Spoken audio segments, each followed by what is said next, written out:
and the Canadian people standing together to bring down the Trudeau regime. Today, we look at the same issues from another perspective, asking the hard question: have Canadians run out of time?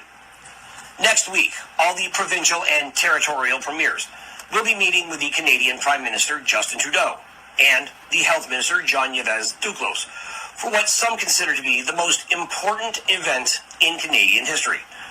By as early as late next week, the Canadian federal government will break Canada's Constitution Act of 1982 by imposing an unconstitutional mandate that removes the irrevocable right to one's own autonomy and anatomy.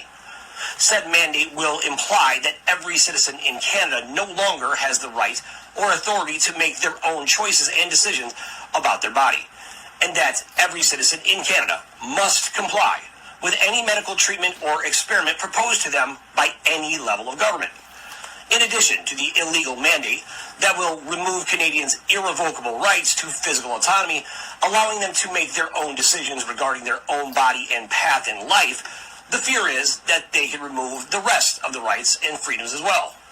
The Canadian government also intends to impose the Emergency Measures Act.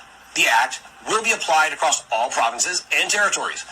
The Emergency Measures Act suspends Section 2 and Section 7 through 15 of the Canadian Charter of Rights and Freedom for a term of up to 5 years before a parliamentary or judiciary review is needed for an extension.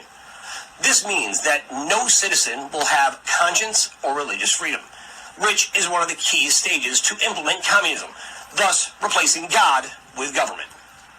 No citizen would have the freedom of thought, belief, opinion, or expression, nor will any Canadian have the freedom to peaceably assemble or the freedom of association. The right to life, liberty, and security will be removed. Furthermore, the government and its authorities would be able to search, seize, detain, arrest any citizen or property without just cause or any legal recourse.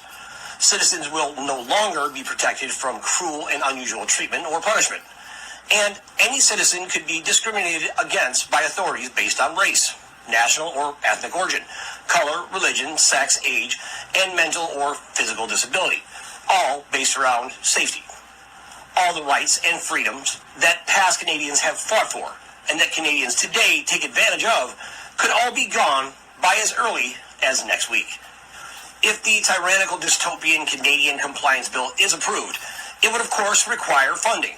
And according to the interim head of state, Kimberly Ann Gogan, the unchecked corporate control structure and authority that governments have enjoyed previously will no longer be tolerated.